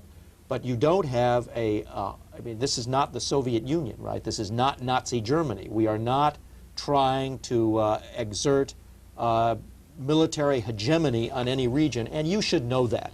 I mean, you know perfectly well that your country is not an imperialistic power. We are basically a status quo power. We would love that everybody in the world would live at peace with his neighbors. You saw that the president, when he went to speak at the air base in Georgia the other day, said that the thing about the war and the way it was going so well was that America now had credibility in the region, and that what we say goes. That was his definition of his war aim. It's as if he worries, and I honestly think perhaps he does. You run into other people who do too. He worries that people in the region are worried that America isn't willing to resort to force. Now, I promise you, I go to the Middle East a lot to be like, there's no one in the Middle East who wonders if the United States is ready to use force or not. They remember that it's only too ready to do so. They remember General Haig giving General Sharon permission to invade Lebanon. They remember the USS New Jersey firing shells as big as Volkswagens into the hills around Beirut. And they remember the bombing of Libya and much else besides. You needn't have any doubt on this score. There's no need for the president to worry about it. Everybody knows that America is capable of violence in the Middle East. Well, let me just remind you that when Secretary Cheney went to visit, Secretary of Defense went to visit Saudi Arabia the day after the Saddam invaded Kuwait, that was the question. Was the United States going to really defend Saudi Arabia, or were we going to do what Jimmy Carter did and send a squadron of F-15s over unarmed? You know, when we said, no, we're coming here in force to defend Saudi Arabia, that's when he said, yes, please go ahead and defend us. There was another question at that meeting, which was, would the Saudi Arabian government relax its opposition, which it had maintained over the last 4 presidencies, to having a permanent American military base on the Arabian Peninsula? It had always been opposed to having this station before. It won't be opposed to it anymore. Oh, yes, it will. This is what comes, though, of mistaking the credibility of America, or the United States, with the credibility of George Bush. George Bush's face is one thing, and it's a political question. He's made it now an international one. but it doesn't mean we have to do so. Boca Raton, Florida. Go ahead, please. Good morning, Brian. You didn't have to work very hard to get the program going this morning, did you? This was no problem. You showed admirable restraint, Brian. No, it's very enjoyable to listen to these two. I have a proposition, Brian, that I'd like to put before these two gentlemen and have them comment on it. It's not frivolous at all. I really think it's our problem. A long time ago, a gentleman named Wilson, who happened to be the chairman of the board, I think, of General Motors, said that what's good for General Motors is good for America. I think we're living today under an administration and a political bunch of people who think that what's good for the military-industrial complex and big oil is good for America. One other comment. I'd just like to talk about the two magazines. I currently subscribe to the New Republic, and I think I thought I was getting the Nation when I put in my, I'm going to go for the Nation right now. I'd like to listen to your comments, please. All right, thanks. Morton? I thought when you mentioned the gentleman named Wilson that you were going to refer to Woodrow Wilson, because it seems to me that George Bush, when he talks about the New World Order, is more in the tradition of Woodrow Wilson than he is Charlie Wilson. The military budget, now that the Cold War is over, and prior to Saddam's invasion of Kuwait, the military budget of the United States was going to go down. It is going to go down. The Army is going to shrink. Why is the Army going to shrink? Because the Soviet Union has got its troops out of Europe. For 40 years, we have been defending democracies in Western Europe. We don't have to do that as much anymore, and so the military-industrial complex is going to take a deep hit. In the discussion that Ambassador Glaspie, who we keep mentioning, had with Saddam Hussein at the end of July, when she said that the U.S. had no opinion on the border dispute with Kuwait, she has a very interesting little moment where she says to Saddam Hussein, they're talking about the oil price. She says, yes, we've got lots of people in America who wouldn't mind a higher oil price either, funnily enough. Many of them come from oil-producing states, that's probably why. And if you think of politicians like George Bush, James Baker, Mr. Mosbacher and others, all of whom come from a background in Texas oil business, you can see that she's in effect giving a sort of profile of her employers. Mr. Bush, indeed, as well as being in the oil business, in a small way, has also been in the arms business, admittedly as a freelance and illegally when he was vice president, but he's done a bit of arms trading on the side. And I noticed in the State of the Union speech that despite everything Morton says, with which I agree, about the end of the Cold War and the obvious absurdity of a superpower arms race competition with the Soviet Union, Mr. Bush did throw in a sop to the military-industrial complex by saying they were going to go ahead with a strategic defense initiative, sneaking that in under the cover of a Star Wars option, under the cover of a war with a mediocre despotism in the Middle East. In this issue of the New Republic, Morton Kondracke has a piece on his trip to Saudi Arabia. This was written, obviously, when you read it before the war began. And in this January issue of Harper's, you have this inside article by Christopher Hitchens, Why We Are Stuck in the Sand. Leavenworth, Kansas. Go ahead, please. Good morning, Brian. This is the first chance I've had to call into your program. I like it very much. Thanks. Brian, I wanted to ask your guests there if they detected a certain amount of disparity in coverage, news coverage, between the ongoing military activities, of course, in the Middle East, and the four people from CBS who apparently, presumably with corporate approval, went ahead 2 weeks ago and what appears to be some sort of a grandstand play to beat CNN out to go ahead and get into the Kuwaiti military structure and talk to some people there. Morton? Well, I didn't know it was with corporate approval. I haven't seen anything to confirm that or to the contrary. Look, the reporters were chafing under the restrictions, and they decided to do what war correspondents have done forever, sometimes at their peril, in this case at their peril apparently, and go out and report the story independently. I don't call it grandstanding, I call it enterprise. Chris? I'd rather not say anything about the missing guys because I just don't know, but I know that there are some correspondents in Saudi Arabia who have been trying to do this. You often pick them up in the London press, actually. There's one particularly good one called Robert Fisk, who works for the London Independent, who try not to stay all the time with the pack or be corralled in the pool, and have got struck off on their own and gone up at some risk to themselves to the front line, often bringing back reports much less rosy, actually, than the ones you're getting in the New York Times. Avon Park, Florida. Go ahead, please. Yes, Brian, I enjoy your program very much. Thanks.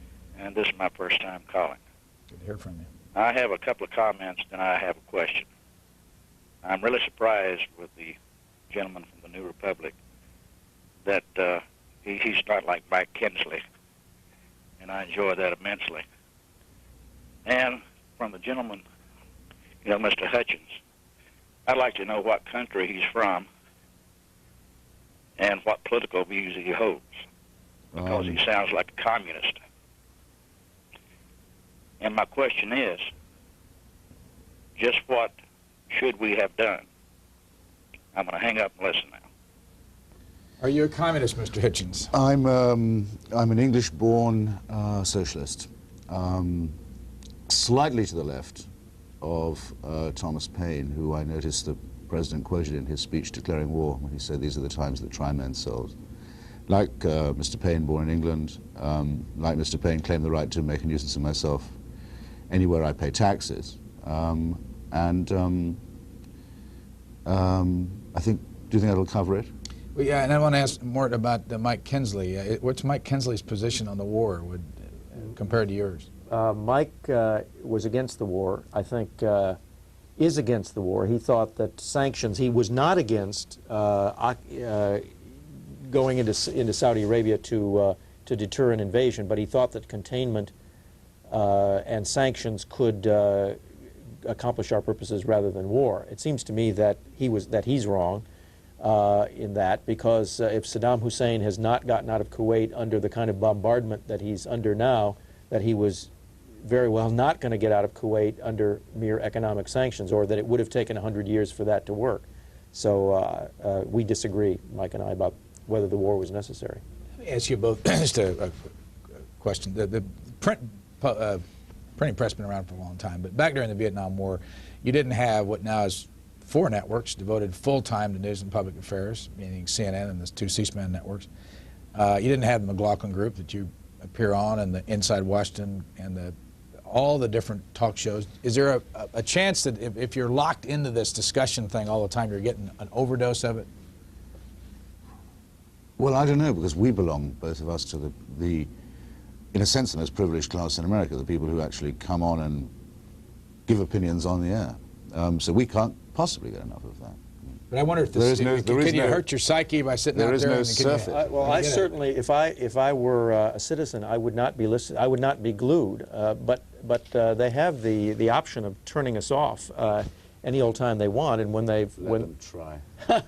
and you know, when you've had enough, just you know, do something else. I don't think that everybody is sitting there constantly watching every minute of this war. I can't imagine that. People do have other things to do. They have jobs, and they have children, and they have movies to go to, and so on. So except CNN's ratings have gone up 5 times. Well, people are interested in the conflict. They want to know what's happening. Just a tiny comment. I don't want to sound self-pitying, but C-SPAN's very good about this in having a diversity of opinion. But I haven't seen on the air for a long time now anyone who has anything remotely like my own political opinions, which are admittedly minority views. But the impression of a unanimous war effort with everyone behind it and agreeing and understanding is given by a lot of the networks, and I know it to be incorrect. And actually, we know it from the feedback from these telephones. I think if they want to make it a bit more compelling viewing, they could broaden the spectrum of opinions that they have on the air. CBS, hire Christopher Hitchens. Chattanooga, Tennessee, you're next. Try for help. Yes, sir. I have a question, or basically a comment and a question for both gentlemen. It seems to me like both gentlemen are far extreme opposing each other. There are some agreements there, and it makes for a great show. But the main issue here is, why are we in Kuwait? Why do we want to get in Kuwait? We were asked, or the United Nations was asked by the Kuwaiti government and the people for assistance in getting, excuse the expression here, this madman out of their country. I mean, let's look at it realistically. What if somebody said, okay, we're going to take New York or London? What kind of a reaction are we going to get from all the people? Now, I realize that we have a lot of protests out there right now. We brought up Morocco a while ago. Well, let Morocco offer Saddam Hussein Morocco. Say, here, come over here, gentlemen, if you want the land. Here, guys, you know, I mean, I realize the government doesn't take the same point of view. Chris? I think this is a version of the argument about that the president likes to put, which is that everything is basically Munich, that and everyone who he doesn't like is always Hitler. And if we don't stop him in Kuwait, we'll be fighting him in San Diego, and this sort of thing, which one's heard before and is going to hear again, and is obviously nonsense. Look, this border dispute with Kuwait is just worth a minute, perhaps, of our analytical time. As you know, it goes back a very long time. No Iraqi government, under any regime, and there have been a lot, has ever accepted the status of Kuwait as it was until August this year. It's been recognized by Iraq as an independent country, or was until August. But it's a long-standing dispute because the border that was drawn by the British colonialists, in the person of a man called Sir Percy Cox, was drawn in such a way as just to deny Iraq access to the sea. That was done in order to make it dependent on London as a semi-colony, which it was for a very long time. That's a long-standing source of grievance. It's exactly the kind of thing an international peace conference on the Middle East, which we've all been calling for such a long time on my side of this debate, would be bound to address. Just the kind of thing that is well within the wit of man to fix. Disagree with him? And it was allowed to drift, and it was allowed to get out of control, and it provided an opportunity for playing off one side against another and being on both sides of it and selling arms to both, and all the usual imperial racketeering. And now see where it's got you. A place that, I must say, by the sound of you, sir, I don't mean to sound rude, you probably hadn't heard of before August, is now consuming all your attention and making you think that you've got to make like Munich all the time or lose face. This is foolish and unnecessary. Well, why we're there is that this border dispute was not settled by diplomacy, bilateral diplomacy between the Kuwaitis and the Iraqis. It was never put to an international conference. Saddam Hussein did not say, please let us have an international conference to settle this, this dispute. He invaded. He did not merely invade what he wanted, didn't get the islands or access to the sea. He dismantled Kuwait City. He killed innocent civilians. He sent his troops raping women of all nationalities, and he's virtually depopulated the country. He moved his troops down to the border, including his attack aircraft down to the border, as if to invade Saudi Arabia. Now, I don't know whether he was going to or was not going to. He has made speech after speech after speech saying that it is necessary, now that the Soviet Union is no longer a superpower, for somebody to balance the United States, and I am going to do it. And how am I going to do it? I'm going to do it by controlling the world's oil supply, and the United States will have to make a deal with me. Now, what has he used the oil wealth of Iraq for? It is a rich country. It's not a poor country. He has used it to assemble the biggest military in the Middle East. He has used it to develop weapons of mass destruction. He has threatened to use those weapons of mass destruction against Israel and others. Now, why are we there? We're there to stop Saddam Hussein. Long Island, you're next. Go ahead, please. This is for Mr. Hitchens. Please don't cut me off till I'm finished. Mr. Hitchens, why are we killing Iraqi people? They didn't kill any Americans. Why should they be killed for Israeli interests? Mr. Hitchens, I want to say this vehemently. If our masturbating Congress could see the facts as you do, we would never again engage in another war to kill American youth who should be leaders of our country in the future. But we have old men in Congress that are mouthpieces of the president, as is Mr. Kondracke. I admire you tremendously. We need more men like you who see the whole picture as it is. Please. All right, thanks. I got to tell our audience, because this is the third time it's happened, it's Mr. Hitchens. It helps to read those things on the bottom of the screen, and it's Mr. Kondracke. Any comment? Not really, no. Just want to leave it where it is. All right, let's grab a call. I sort of, I guess I quite like the self-abuse segment. Where are you calling from, caller? Go ahead, please. Caller, hello? Where are you calling from? Hello? Where are you calling from? Tucson. Please go ahead. Yes, my question is concerning the conferences that have been proposed and everybody's talking about.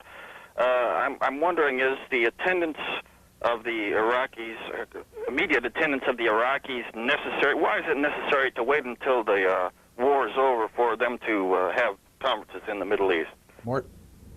Well, presumably a peace conference follows the war. It doesn't ordinarily go on during the war when we don't know what the balance of power in the region is going to be. If Saddam Hussein is shot by one of his military commanders for losing Kuwait, he may not have a seat at the conference. Chris? Yeah. There's a piece by Zbigniew Brzezinski in the New York Times this morning, and Brzezinski knows whereof he speaks, because it was he, in fact, who encouraged the Iraqis to invade Iran in 1979, 1980, successfully, too. They'd all got a bit out of control, so he now knows how wars that are supposed to be short can turn into very long ones. He says in his piece that it looked very much to him as if the United States had, in its negotiating before the war began, made it impossible for the Iraqis to climb down, didn't, in other words, want them to do so. I don't know whether he's right or not about that, but he certainly is in a strong position to be saying it.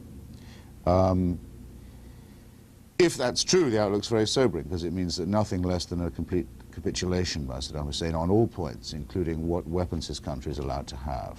Another area where you notice Mr. Kondracke thinks the United States is competent to decide, though it's a country that is actually opposed to the Nuclear Non-Proliferation Treaty and to the Nuclear Test Ban Treaty, it's prepared to say we will unilaterally disarm Iraq. We'll decide what weapons Arab countries can have. This is an amazing arrogation of power and morality unilaterally by you, I think, and very, very, very, very dangerous. The Arab League is not going to be spoken to in that tone of voice. They're not going to be told what weapons they can have, not unless it's part of a package for a peace in the region, and that would mean that the United States would have to speak in one voice about the acquisition of territory by force. Los Angeles, go ahead, please. Hello? You're on the air. Oh, okay.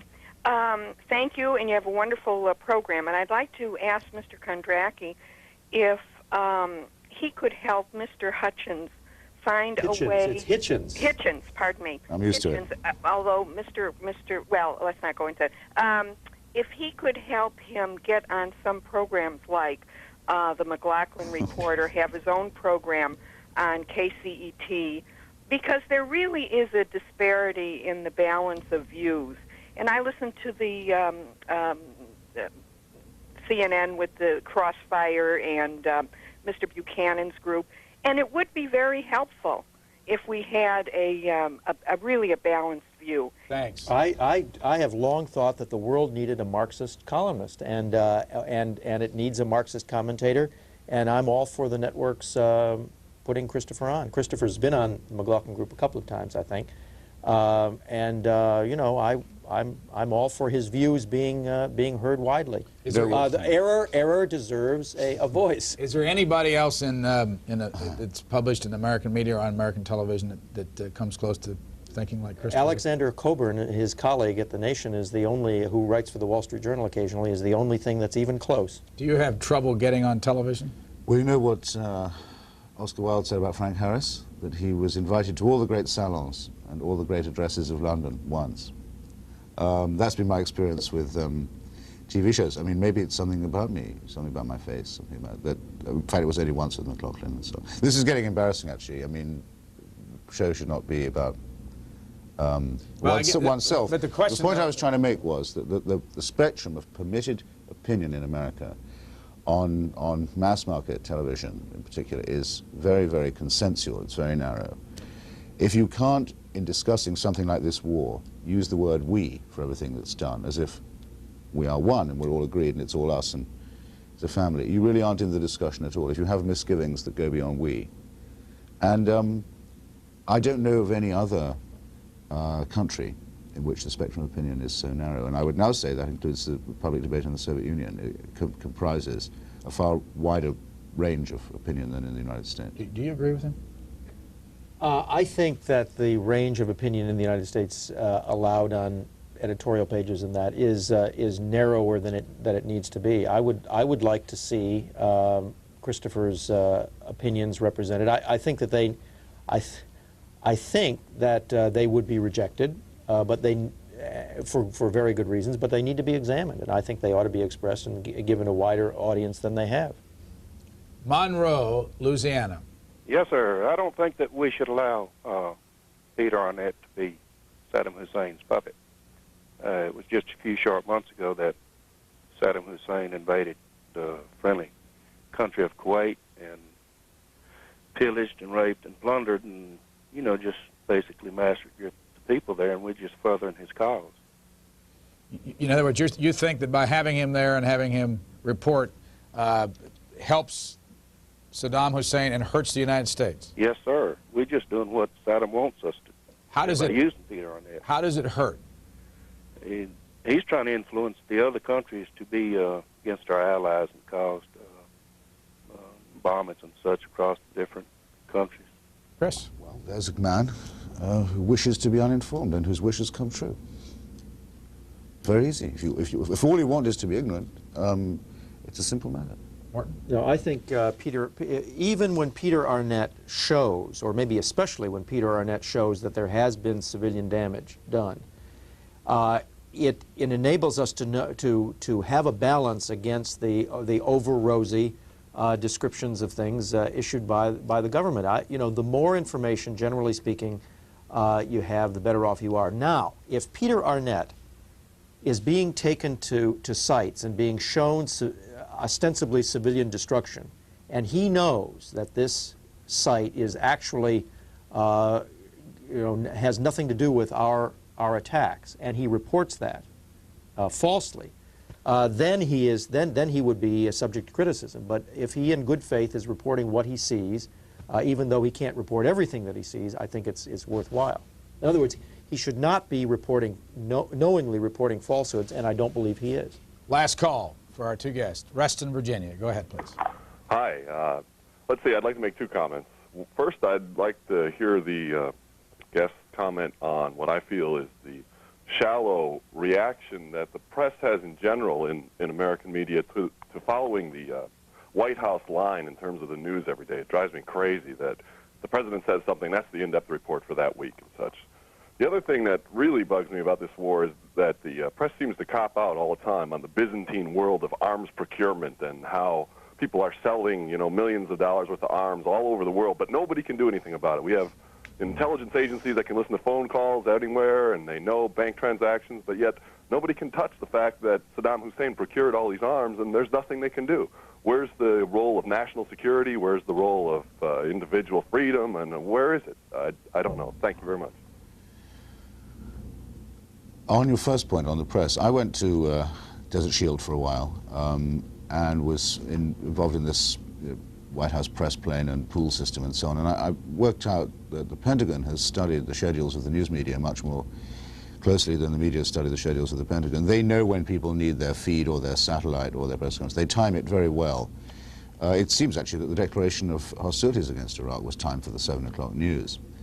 And I think that we're in real danger of letting the authorities define the agenda, and of the press semi-consciously or subconsciously just taking its word for it. I remember, for example, it irritated me very much when George Shultz went on his tour of the Middle East. It was always reported as Mr. Shultz left on his peace mission today, or on the third day of his peace mission, Mr. Shultz said this or that. Now, it isn't a peace mission just because he says it is. But there was nobody's job, it seemed, to point out that that was an editorializing implicit in the reporting. That was simply taking the government's word for it. So I think the dangers of a spoon-fed press are actually increased by the high-tech aspects of things that allow the Pentagon to control the flow of news from Saudi Arabia. On your second point, wasn't it depressing, and I couldn't agree with you more, that when the Reagan-Bush administration, lyingly as it happens, said they were looking for moderates in Iran, suppose they'd been telling the truth, it seemed the only currency they knew how to deal with these moderates in was weaponry. That was the only means of exchange, means of contact that anyone could think of. That's been the case for far too long, and the price for it, I fear, is going to be much heavier than we have yet allowed ourselves to suspect. Well, of course, you know about what you know about arms sales around the world because the American press has written about it to some extent. You know, the Adnan Khashoggis and the other big arms dealers are usually the subject of some expose on 60 Minutes or such. So it's not as though this is all kept under wraps. And I disagree about the press. It seems to me that the press was against the war, that the press was in favor of the containment strategy. Peter Jennings, night after night after night after night, reported about how many casualties there'd be if we ever went to a war, and practically was delivering editorials on behalf of the Sam Nunn and the George Mitchell solution to the debate. So if you were in the Bush White House prior to the war starting, I would not think that you would have said that the press was cheerleading for the administration. Morton Kondracke is a senior editor for the New Republic. He's a regular on the McLaughlin Group over the weekends, has his own program called American Interests about foreign policy on PBS, and is a graduate of Dartmouth. Previously reported for the Chicago Sun-Times. Has had a radio show here in Washington back in the early 80s, columnist for United Features 83 to 85, and has been executive editor at one time of the New Republic. And by the way, I don't know whether this means anything, the New Republic sells for $2.95 and the Nation sells for $1.75. Chris Hitchens, the columnist for the Nation. He's also Washington editor of Harper's, formerly correspondent for the Spectator based in London, foreign editor of the New Statesman. Education at, is it Lees or Lies? Lees School at Cambridge, graduate in philosophy, politics, and economics from Oxford University in 1970, originally from Portsmouth, Hampshire, England. Where's hometown for Morton Kondracke? Chicago. Chicago. And we are out of time, and I thank you both for this 90 minutes. Pleasure. To our audience, have a nice week.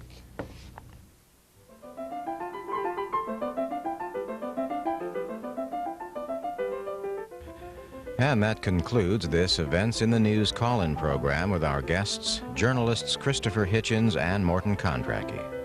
And now here is a programming note to remind you to be with us at 10 this morning Eastern Time for live coverage of the military briefings from Riyadh in Saudi Arabia. Our coverage begins at 10 with the British military briefing. After each briefing this morning, we will be opening up our telephone lines to hear your comments on developments in the Persian Gulf.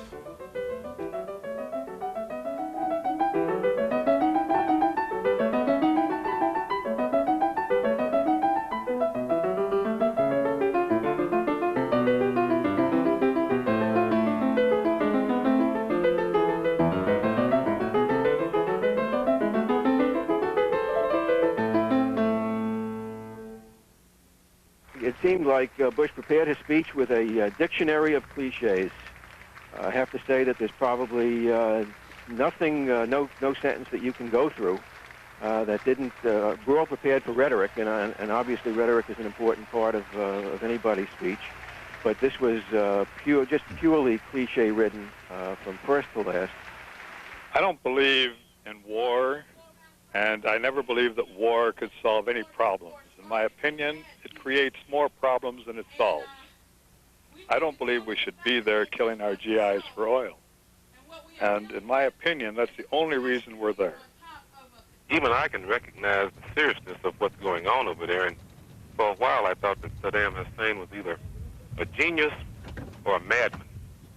Today, I lean toward madman because nobody's going to do the sort of thing that he's doing unless they're just a little bit more than crazy. If we don't stop this guy, while we have an opportunity, while we have the power and the force there, we're going to regret it. C-SPAN, the cable satellite public affairs network, and its companion network, C-SPAN 2, are brought to you as a public service of the cable television industry.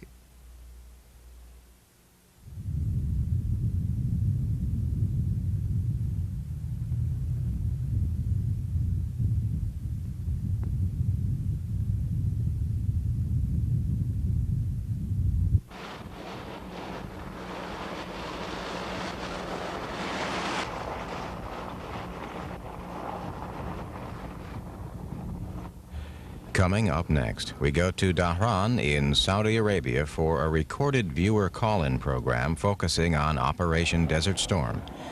Taking calls earlier this morning was Edith Lederer, foreign correspondent for the Associated Press. Ms. Lederer has been in Saudi Arabia since October and has worked for the AP for the past 25 years. Currently based out of London, our guest has reported from Vietnam, Cambodia, Laos, and Israel. Lederer is with us from eastern Saudi Arabia at the moment. How are our press relations, Edie? How are they going out there?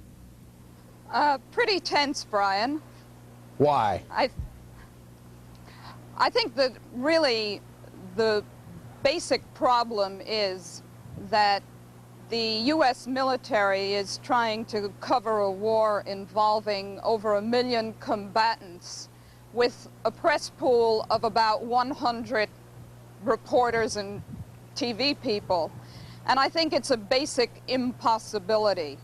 I think that if you try to control access and control numbers, there's always going to be tremendous friction.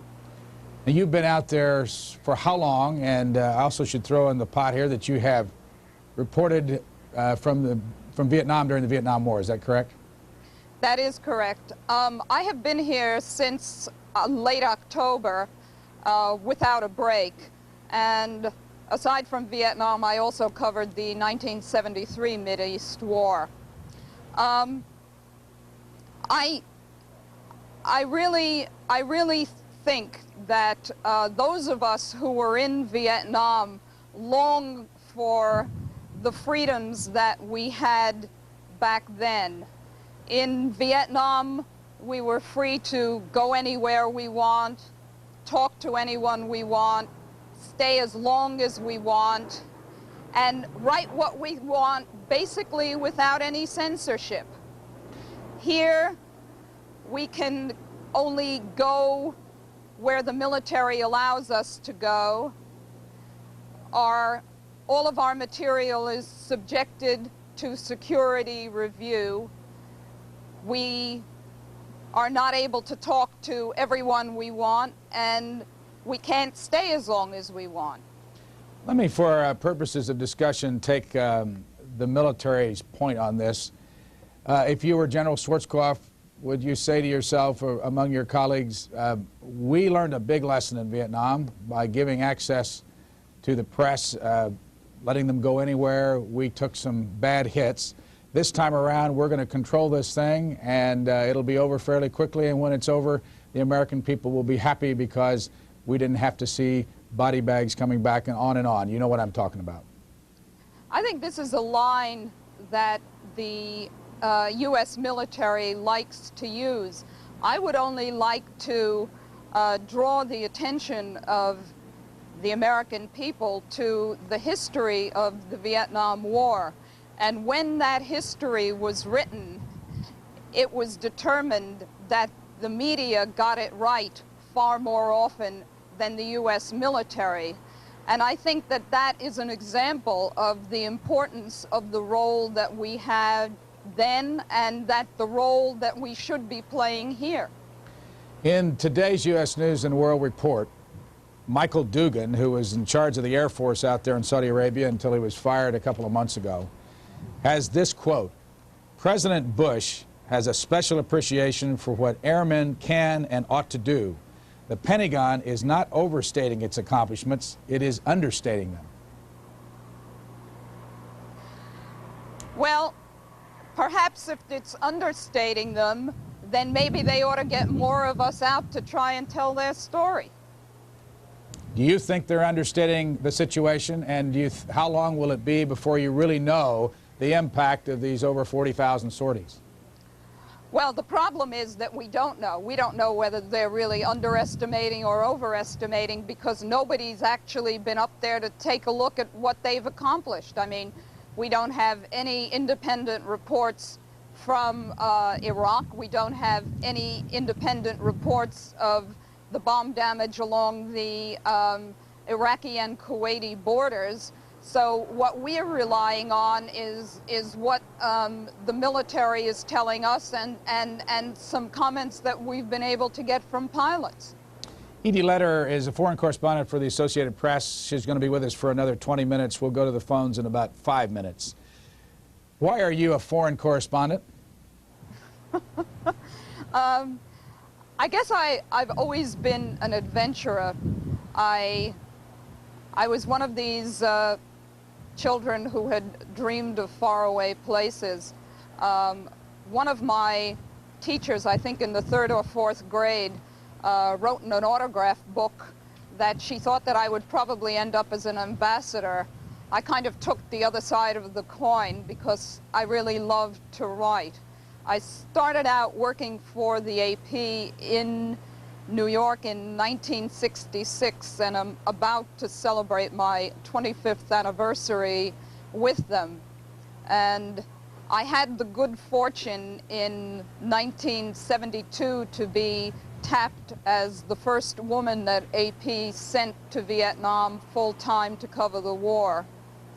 And I've basically remained overseas ever since. I've been in Europe, Africa, Latin America, the Middle East, Asia, and I'm now based in London and have traveled quite extensively from there. From a biographical standpoint, where are you from originally and where'd you go to school?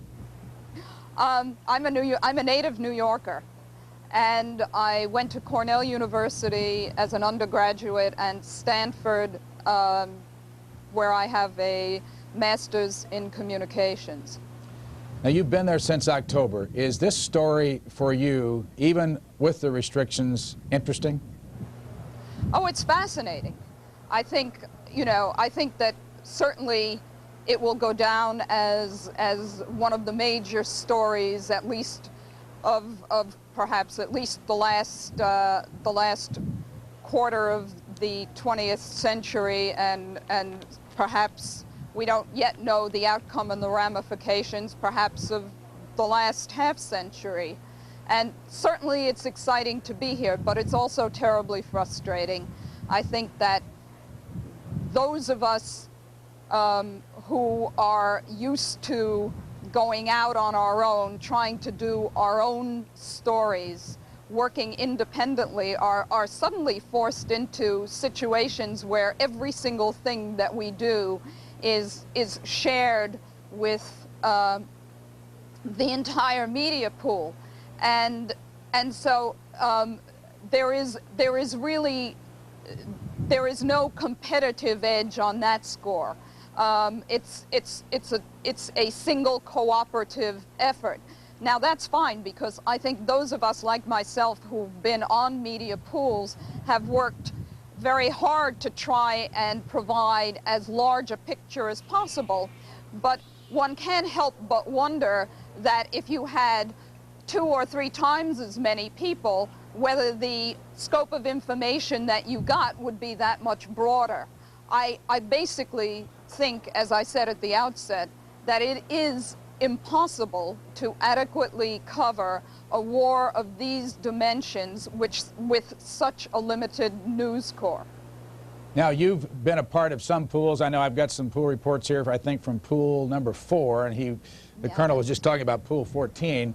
How many pools have you been on? And when you go out on a pool, are you allowed, once you get back and file your pool reports, to write independent analysis for your own wire service? To answer the second question first, yes, once you get back from your pool, you are allowed to write an analysis for your own news organization, but all of the quotes that you use and the descriptive material must have been provided to the entire pool previously.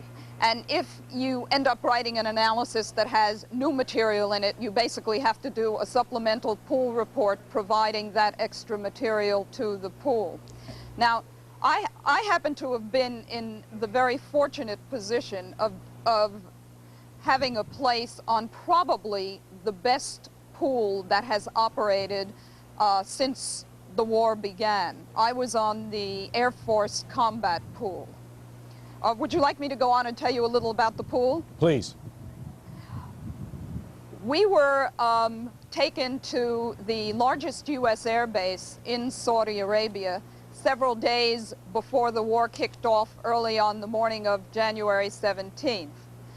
And on that morning, we were awakened by the thunderous roar of F-15E fighter bombers taking off one after another. And as I kind of came to, I realized something big was happening. And just at that moment, I was awakened by our military escorts to go with them out to the flight line. So the entire pool, that was a 7-person pool, was whisked in a van out to the flight line, where we were actually able to watch these first planes take off to go and bomb the first targets in Iraq and Kuwait.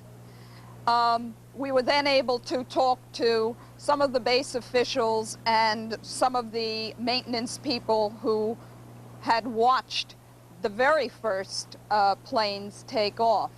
The key question came to be filing, because this was an air base that had no commercial telephone, and no arrangements had really been made for the print pool or for the radio pool or the television pool, for that matter, to really get their copy out, other than taking it on an hour-and-a-half drive to Riyadh and then getting it from there back to Dhahran.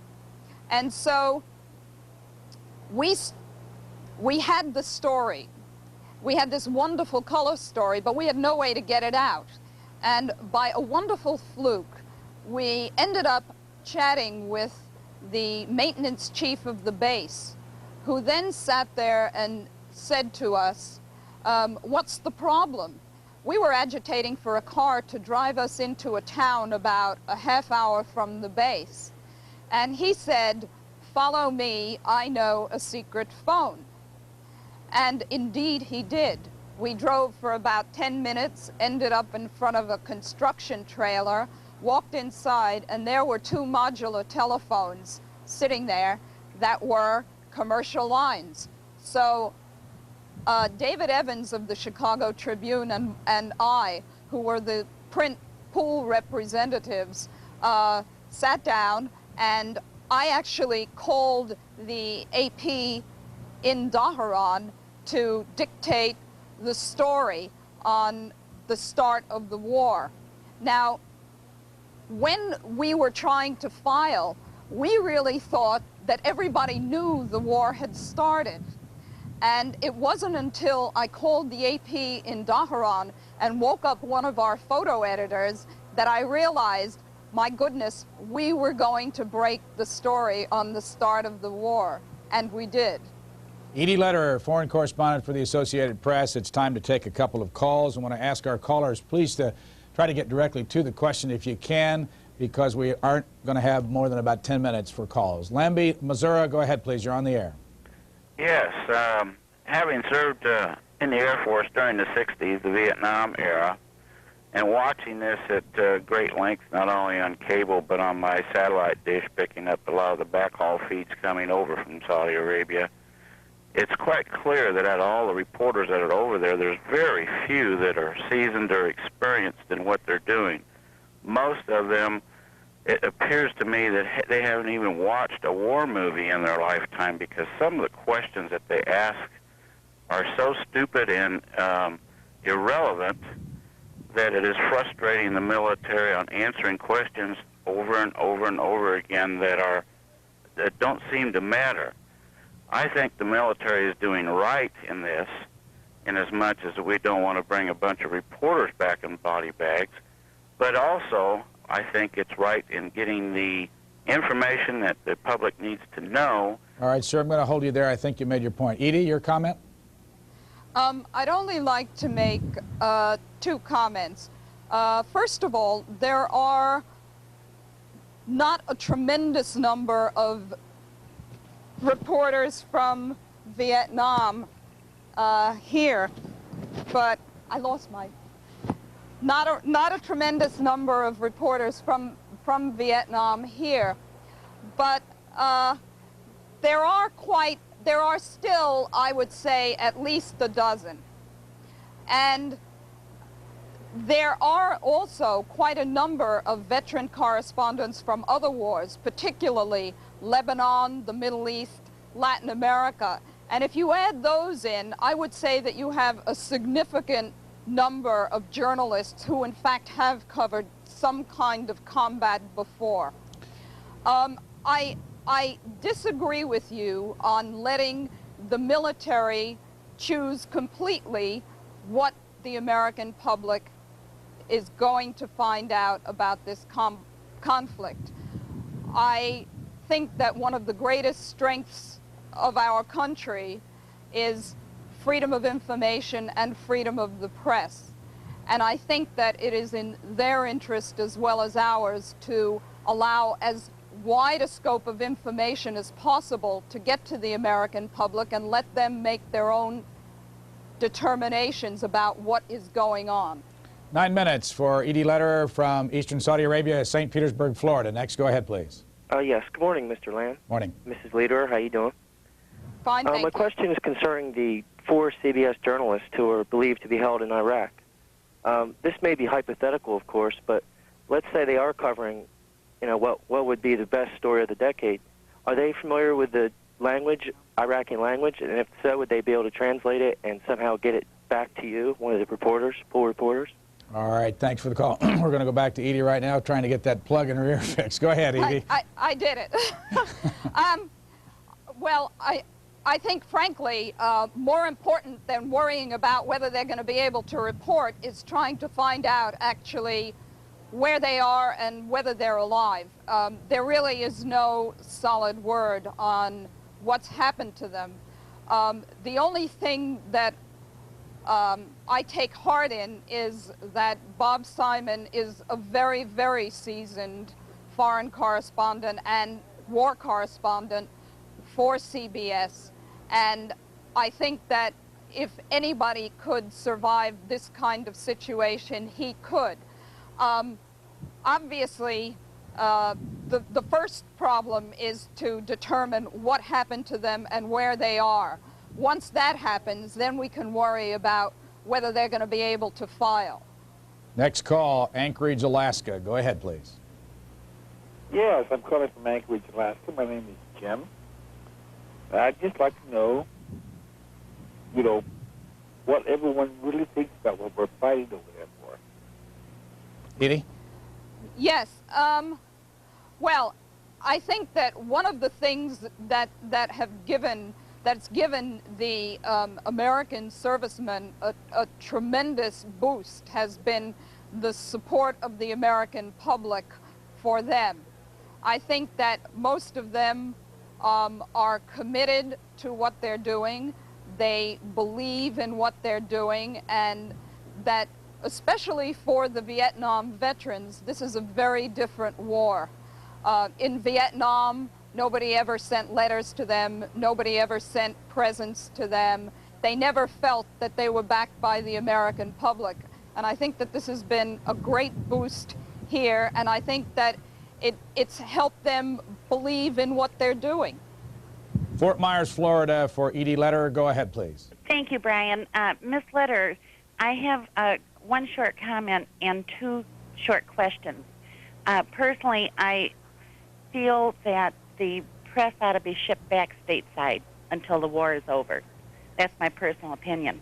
My 2 questions are, I understood from somewhere I heard, and I don't remember where, that during the first 5 years of the Vietnam War, there were only 5 reporters that actually covered the war. And my second question is, how can the press compare coverage on this war to anything that happened in Vietnam when the electronics, the getting the information back here is so much quicker, and we could actually be giving aid and comfort to our enemies? All right, thank you. Edie, let me go back to her question about the number of reporters covering the Vietnam War. Let's assume she means starting the Vietnam War in, say, 62 through 67. Were there only 5 reporters there? No, there were a tremendous number more. Of course, in the very early years, the number was smaller, but there were certainly well more than 5 reporters.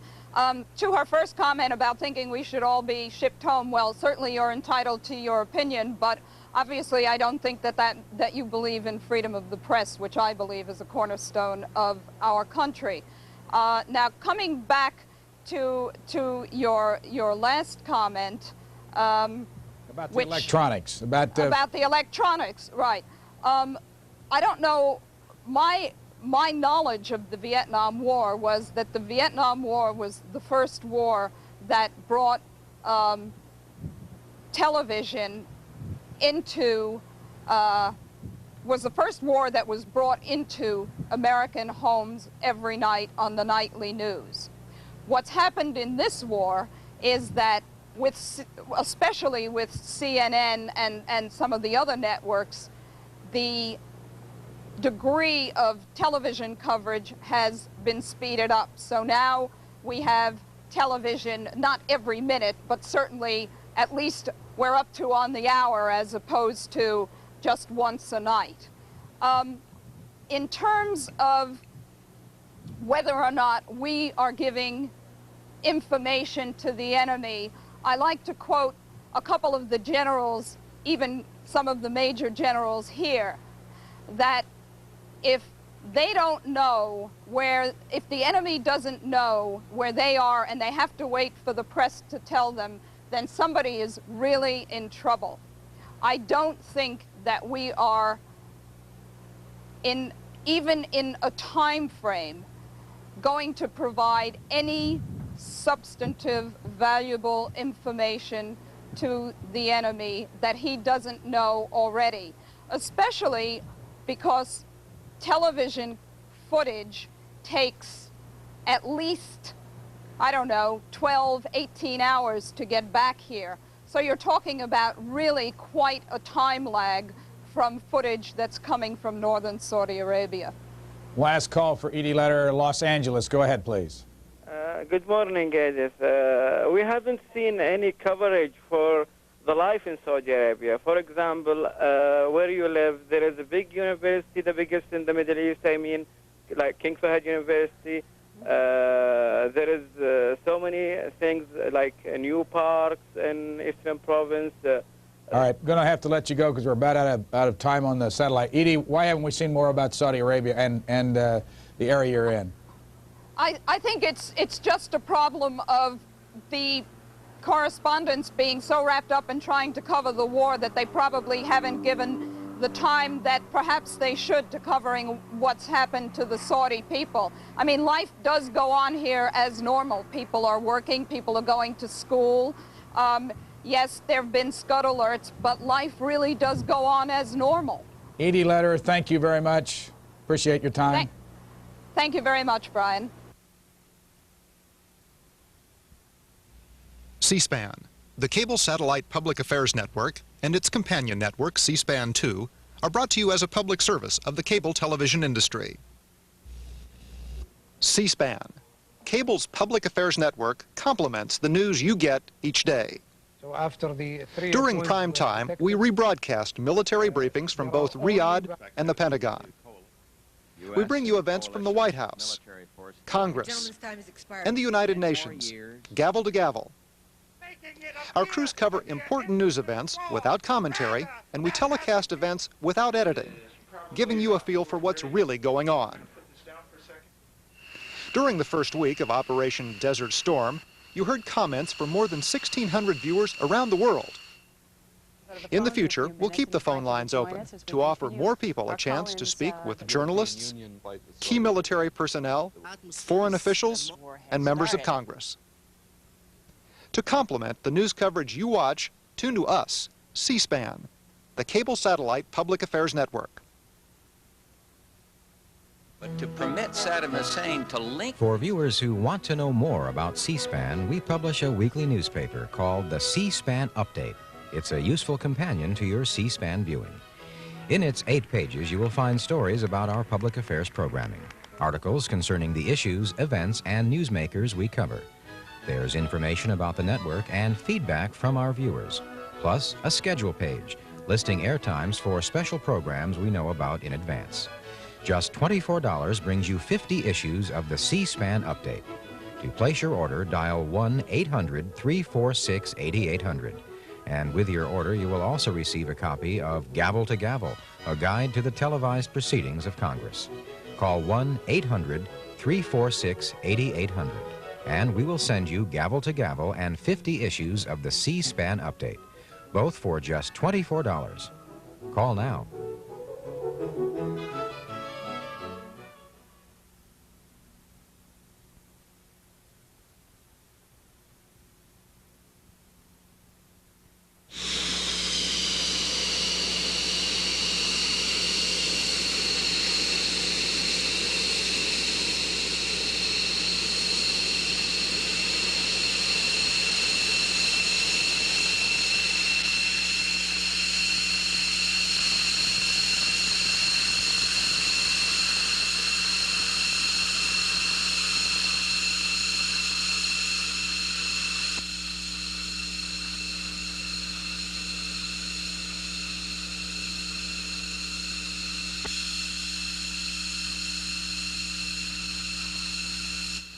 Coming up next, we go to Riyadh, Saudi Arabia for live coverage of 3 separate military briefings on Operation Desert Storm. Military officials have been holding these sessions daily to take reporters' questions on the latest military operations in the Persian Gulf. Just ahead, it's the Monday British military briefing. Scheduled to answer reporters' questions is British Group Captain Niall Irving of the Royal Air Force.